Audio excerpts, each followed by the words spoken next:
welcome to another episode of The Watchdog with me, Lowkey, here on Mint Press. We hope that you can support us by sharing, liking, subscribing and commenting here on the channel. But also, please do support us on Patreon.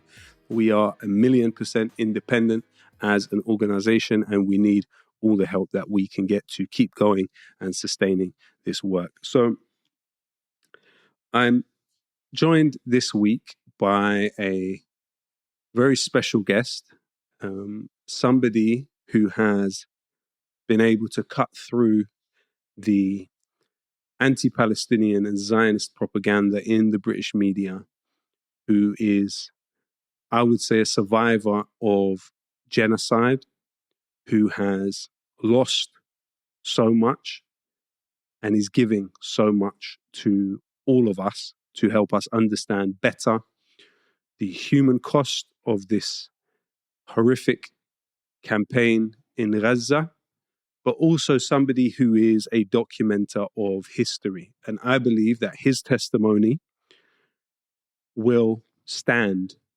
over the coming decades and even centuries when people want to look back and look at what exactly happened in Gaza beginning in 2023 until today. We're joined by Ahmed Alnaouq. Ahmed, thank you so much for joining us. I appreciate you being here. Oh, thank you for having me again.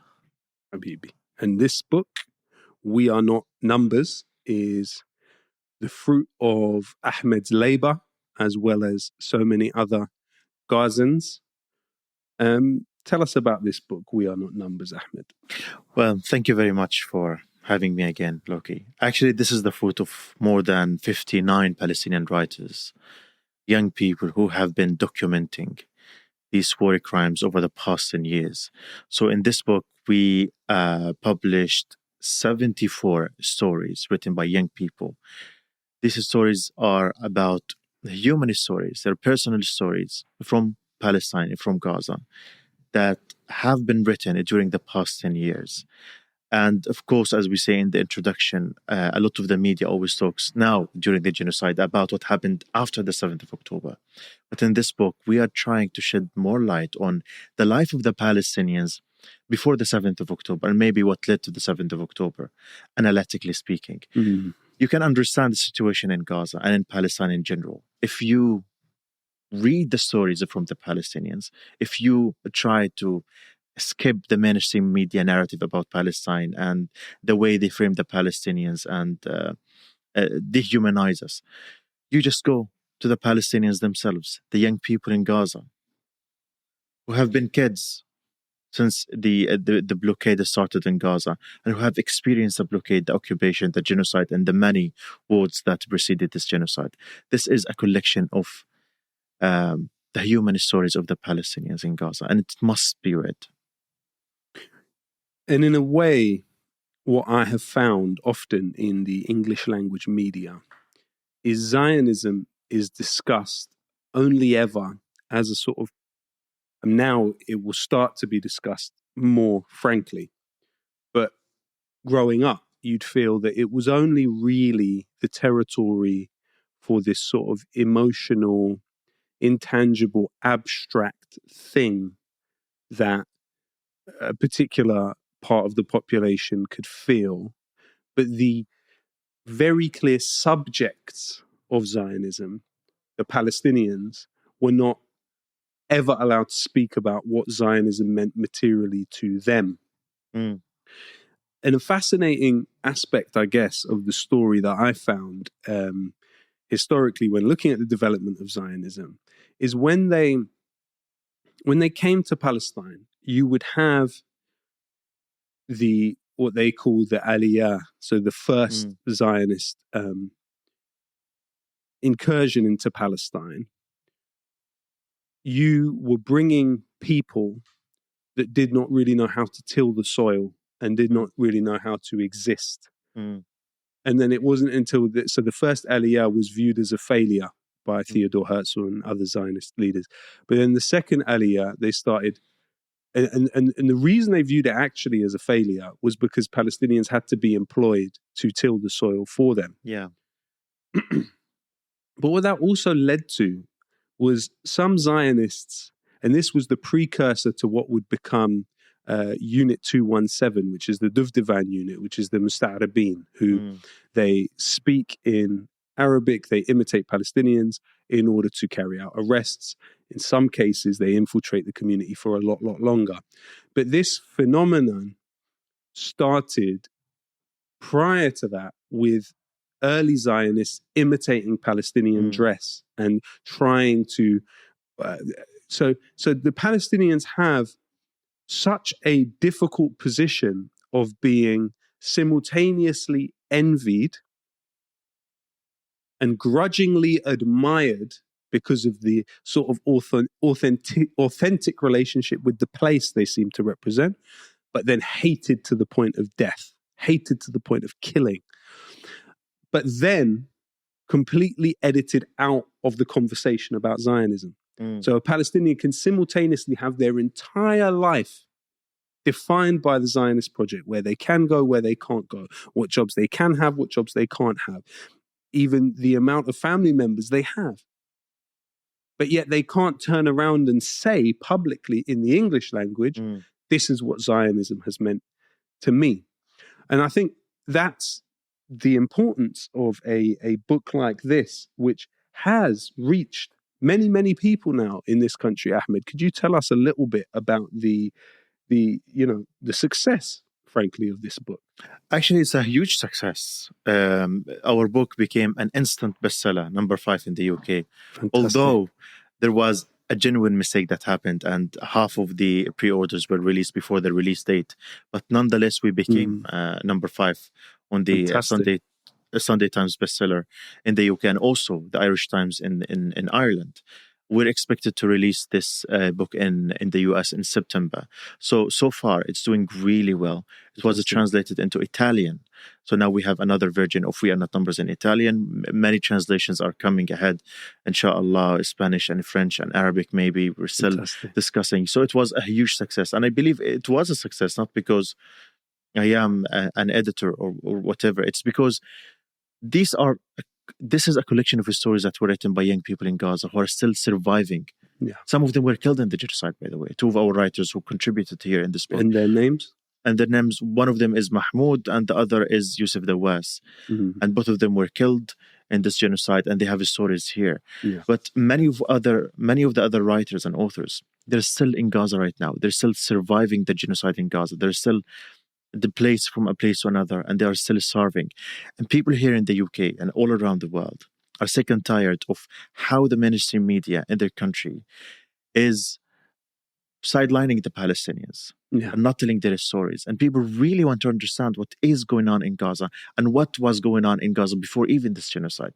And that's why the book became a bestseller. It instantly became a bestseller. Yeah. Because of that, because people here really want to understand what is really happening in Gaza. And going back to what you said about Zionism, when I came to this country many years ago, everyone was so scared of speaking about Zionism, and especially the Palestinians. We were not allowed to talk about Zionism. If you criticize Zionism, then you're anti-Semite, and there were these debates about is Zionism is anti-Semitism or not, and it is nonsense. We Palestinians are the best equipped to talk about Zionism and tell you that anti-Zionism is not anti-Semitism. And do you know why we are best equipped to talk about Zionism?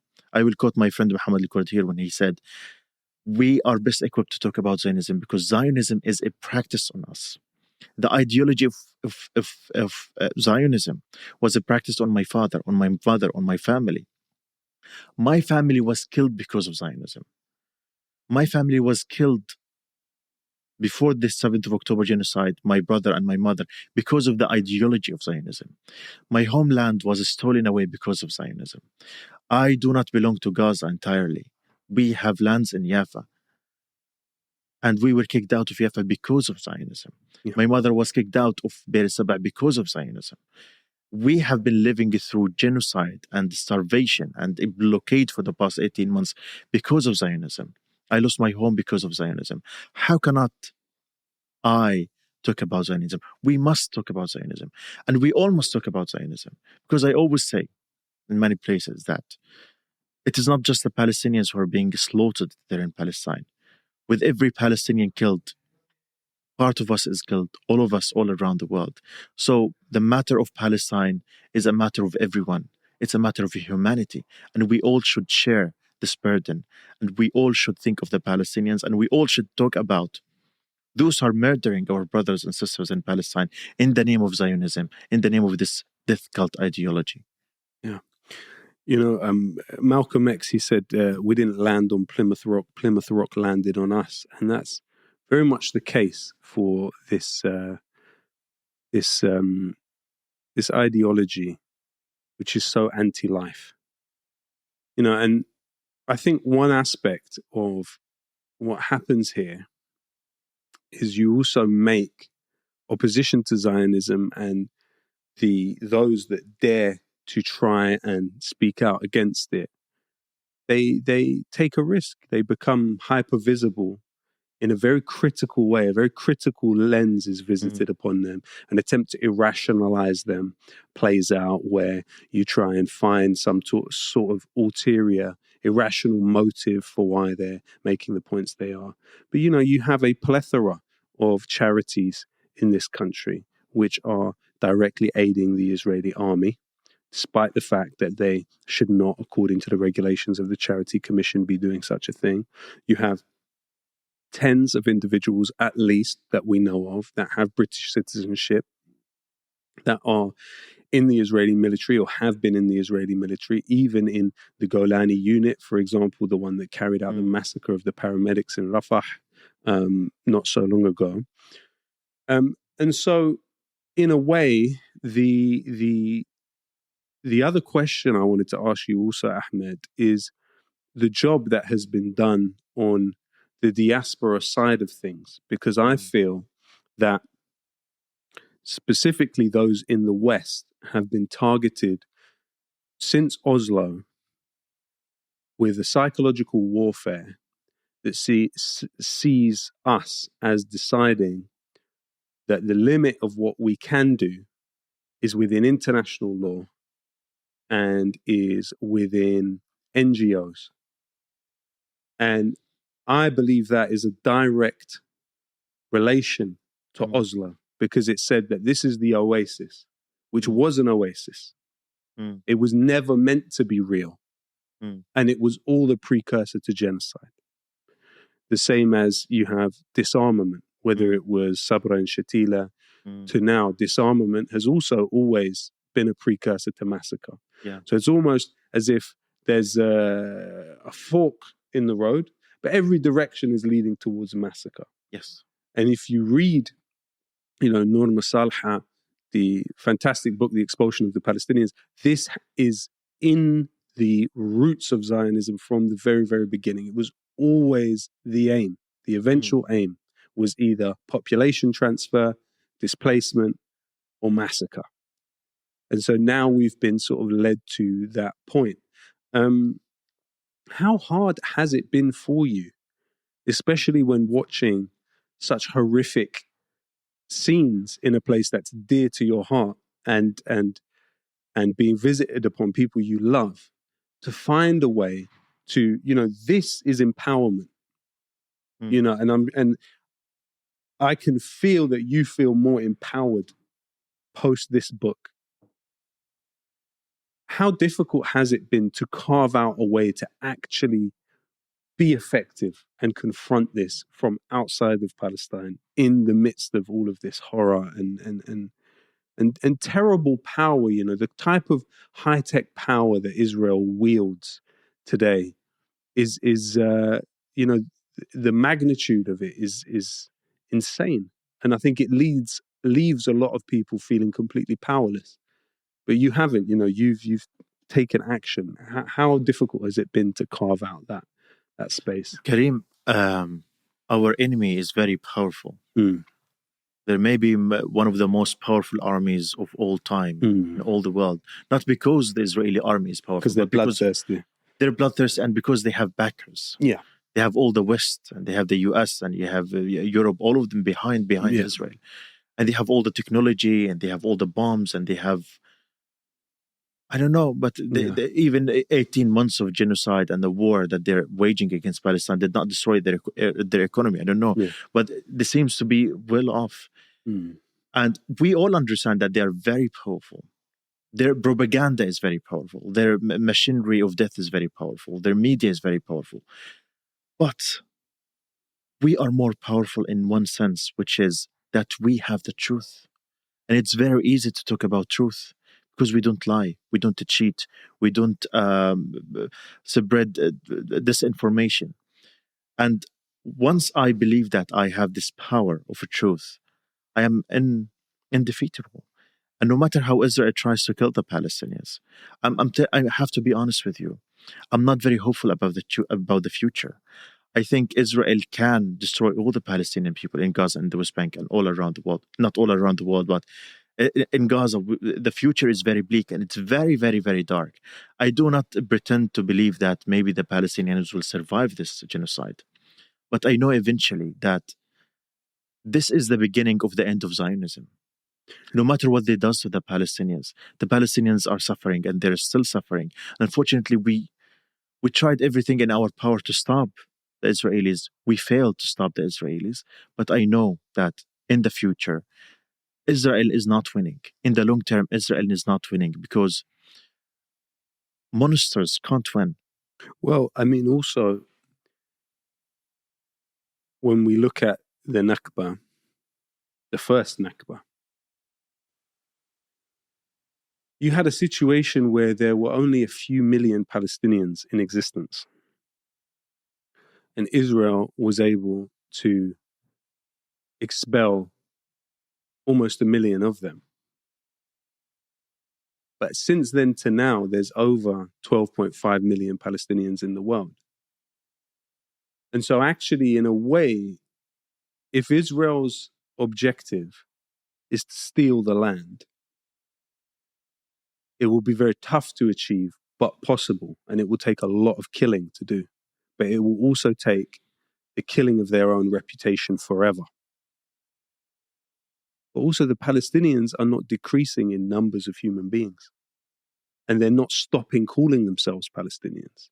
Never. The fact that you even now have 12.5 million or more in the world who call themselves Palestinian, in a way, what the Zionists would have hoped is that they no longer refer to themselves as Palestinians. They become other forms of nationality. They do not identify with it anymore. So in a way, the objective on a macro level is genocide, but it's failing. It's still failing. And it still will fail. You know, we're likely over the next decade or so to see a world where there's 20 million Palestinians. And even if we do not reach this point where we are 20 million or 30 million Palestinians, we are more in numbers because we have our supporters. Yeah. We have people who totally and wholeheartedly believe in the Palestinian cause. And I call them all Palestinians. Whereas Israel has caused enemies. Yes. It has more enemies than ever. Definitely. And I am someone who doesn't believe in borders. What is the difference between a Palestinian who lives in Rafah and an Egyptian who lives in the Egypt Rafah? It's just a border that was drawn by the colonial powers like some 70 years ago. I don't believe in all of borders. And yes, I'm very proud to be Palestinian. I call myself Palestinian. But Palestine is more about like genetic or ethnicity. It is more about believing in justice, believing for causes of equality and justice and human rights. And when we talk about that, I believe that the Palestinians are in hundreds of millions of people all around the world, and they will never abandon Palestine. Yeah. And so in a way, when Zionism kills Gaza, it makes a certainty the killing of Zionism. Because even in the event that Gaza was, God forbid, wiped off the map totally, there's no way that Zionism will be deemed acceptable by the rest of the world on the basis of what they've seen in Gaza. Because there were no cameras during the Nakba in terms of, the pictures, but there was nothing really, and we've come a long way from poisoning the well in Deir Yassin. You are talking about high tech, and here's the disadvantage for high tech. So with big tech, you can carry out any manner of indignity from physical distance. So you can kill someone and never even see them die. But with big tech, everything's recorded somewhere. Yes. And so it's logged on a computer somewhere. And it can't be kept classified forever. And that information eventually leaks out and gets out in some way. So the ability to log what Israel's doing and also cover it in real time is nothing. There was nothing like that at the time of the Nakba in 1948. Definitely. So we're now in a situation where it's created an archive of its own Genocide. Yes. And that archive will loom as a shadow over Zionism far more powerfully than I think they're aware of. Definitely. Yeah. And more than that, people all around the world have watched videos and pictures of the genocide in Gaza. Yeah. And they have seen a lot of dead children. Yeah. And that cannot be forgiven. No. That cannot be forgotten. No. That cannot be... they will not let Israel get away with all of this murder. And we're talking about how many? 17,000 children? And this articulates who the killer is more than who the killed was. If you have awareness that somebody has killed this many children, you are not going to deal with that person or that entity in the way that it's very self-defeating ultimately, because they're not going to be able to carefully slot into. I think they look at the US in Iraq and Afghanistan, they look at history of US imperialism, they're like, oh well, everyone, and I guess that's why what they seek to do is build up leverage within different states. That's why you have basically security state functions of the US and of Britain carried out by Israeli, supposedly private companies, but really they're arms of the Israeli Ministry of Defense. And so they seek to build up leverage within those societies to try and build heavy top-down power. But they've always been like that. The Zionist movement has always been top-heavy. It's never been good at building grassroots kind of things because it doesn't have any basis or authenticity to what it's trying to do. So, it's a horrific but also fascinating time in terms of the shifts that we're starting to see. I mean, how much do you put into what the UK government has been saying recently, for example? How much credibility do you take that with? I don't believe the British government. Simple. They lie. They lie to us. They told us before that they stopped arming Israel, and then we realized that the Labour government is arming Israel more than the Conservative Party before, when they were in government. And they say all the talks, but at the same time, they're still sending spy flights to Gaza every single day. So I don't really believe them. If they are really serious in condemning Israel, they would stop the arms trade with Israel. They would make any actual pressure. They don't make any actual pressure. It's just words, so that the people in Britain who are boiling, who are really angry with the British government, so that they can feel good and excuse the British government. But come on, we're smarter than that. We know that they're lying to us. And they're lying to the British people. Yeah.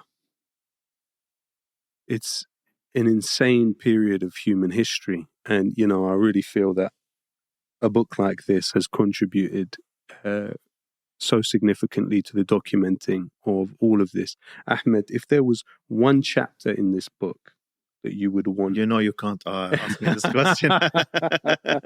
Maybe that's a tough one. Well, tell me about some of the chapters that stick out to you. Well, this book is of 10 chapters. Each chapter talks about a year in the war, a year during the past 10 years in Gaza. And all of these chapters are important, unique in different ways. Yeah.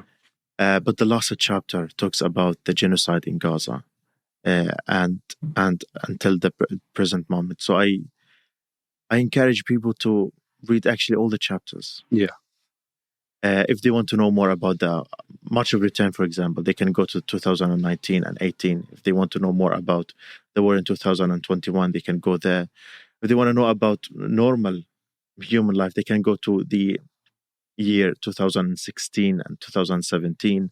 So it depends on which people really are interested to know more about the history of Gaza. And they will find everything here in this book.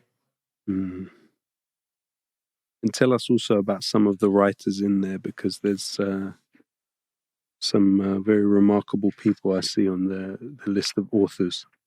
We have many, in We Are Not Numbers, we recruited more than 400 writers in Gaza, in the West Bank, and all around the world, young Palestinians. Some of these young writers, when they wrote their stories for We Are Not Numbers, they were just young contributors from Gaza, and now they have become established authors and writers. I'm very proud of the many writers here. One of them is Musab Abu Toha, who won an international award in journalism a few weeks ago, and Hind al-Khudari, who is a very renowned journalist right now. But I am most proud of the young people who were killed during this genocide. 4 of our writers were killed in this genocide. Our co-founder, Rifat al-Arir, was killed in this genocide. So we lost 4 of our writers, Mahmoud and Yusuf and Huda and Muhammad. All of them lost their lives along with family members in this genocide, and they have stories here in this book. Many of our writers are still young, but they are really smart and they're really talented. I'm very proud of Huda's Cake, for example, who has a poem at the end of this book, and now it's being read by everyone all around the world, even in Italy, in one of the book festivals. People are coming every day and they read her last poem, Till Them. It's a very powerful poem, very heartfelt, and it's a poem that when you read it, you will not forget. Many of our writers are really, I don't like to single out some writers, but every single writer in this book has a story, a unique story that he had to tell to the world. And people need to read these stories. Yeah. Tell us about Rifat al-Arir. Rifat is one of the co-founders of We Are Not Numbers. But he wasn't just a co-founder. We had many co-founders of this book, but Rifat was always special. And I said it before, we lost Rifat, and we can never replace Rifat. And some people are angry because I'm talking about Rifat. Let them be angry. Rifat was a legend. He was one of the best writers you could ever meet. He was one of the best educators you could ever meet. He was someone who was very dedicated to the cause of Palestine. He was very talented. And I remember at the beginning of We Are Not Numbers, when we launched in 2015, he would come to our office every week and he would give a training session on writing to our writers that would last to 3 or 4 hours. And our young writers would attend it and they would enjoy the last minute of these training sessions. He kept training our writers for the past 10 years. Whenever we recruit a new batch of writers, he would come and train them how to write their stories, how to write effectively, how to do storytelling. And he was one of the most special educators in Gaza and in Palestine. He was very strong. He was very fierce. But he was someone when you know him, you cannot forget him. Mm-hmm. And he died. He left us, but he left some of his books and some of his poetry that will be immortalized by history and by educators and students all around the world. Absolutely. And Rifat was someone I was in some communication with online, and I sobbed when they killed him, man. This was a special person, you know, a very, very special person, as was every single soul that Israel has stolen during this time. He was killed with his sister, and his daughter was killed a few months later, and his grandchild was killed as well. Yeah. And he was killed for what? He was assassinated. Yeah. For his tweets. Yeah.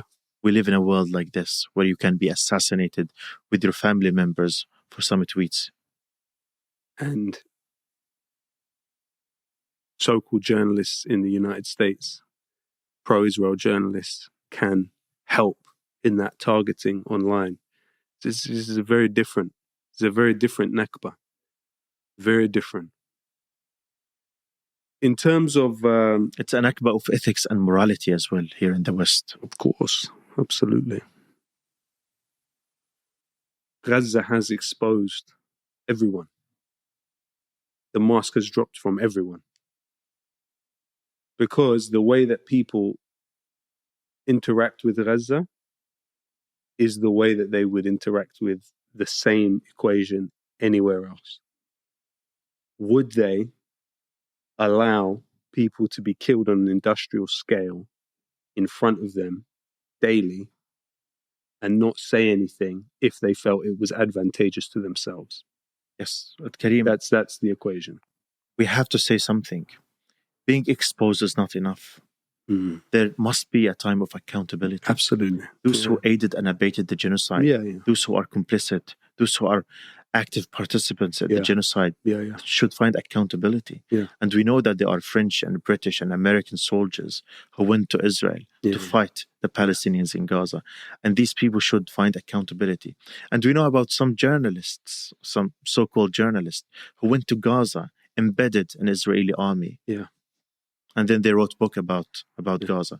Who allowed these people to enter Gaza? Israelis. But this is a Palestinian land, and they know Gaza is a Palestinian land, and they should not enter without the permission of the Palestinians themselves. Absolutely. These people should find accountability. They should be investigated. They should accessories. They're accessories to the crime. Exactly. Yeah, I agree. They're accessories to the crime. Ahmed, you also work extensively with Palestine Deep Dive. Do you want to tell us about that? Well, Palestine Deep Dive, we are hoping with the work that we do in Palestine Deep Dive is to create the Palestinian media here in the UK, where the Palestinians, young or old, or the pro-Palestinians or academics, or you don't have to be pro-Palestine to be featured on Palestine Deep Dive anyway. It's a place where the Palestinians can come together and be themselves and talk to the world in English, in a language that they can understand, about the hopes, the dreams, the struggles, the politics, the art, the culture of the Palestinians. It will be the hub of the Palestinians who want to tell their stories to the world. And those who want to come and talk about Palestine freely, without media scrutiny and without media like negligence and targeting. So this is a safer place for the Palestinians and non-Palestinians to come and speak about Palestine. So Ahmed, unfortunately time is against us today. If you could leave us with, firstly, a message to the Palestinians still in Gaza. Allah يكون بعونهم. Inshallah. Allah, may God help them. I know what they are going through is unspeakable. No one in the world, no one on earth can understand how hard life for Palestinians in Gaza is. No one can understand how they feel because it's unparalleled. It didn't happen in history. Maybe it happened in history, but now we're watching it live. And although we're watching them live and we see exactly what's happening to them, we could never feel how they're feeling. So, Allah يكون بعونهم. And I want them to remember that as long as we are alive, you and I, as long as we are alive, as long as so many free people in East and in the West are alive, we will never let Israel get away with their murder, with the murder of the Palestinians. We will fight for them till the last breath. And it doesn't matter how much intimidated and threatened and we feel here in the UK or in the West. We will keep on the fight. We will keep on raising the Palestinian voices. We will keep on talking about Palestine and the Palestinians, and we will not let Israel get away with their murder. Thank you very much, Ahmed. Thank you for joining us for this episode of The Watchdog on Mint Press. Please do support us in any way you can. And most importantly, please do pick up We Are Not Numbers now. It's important that these stories are told and heard wide around the world. Thank you.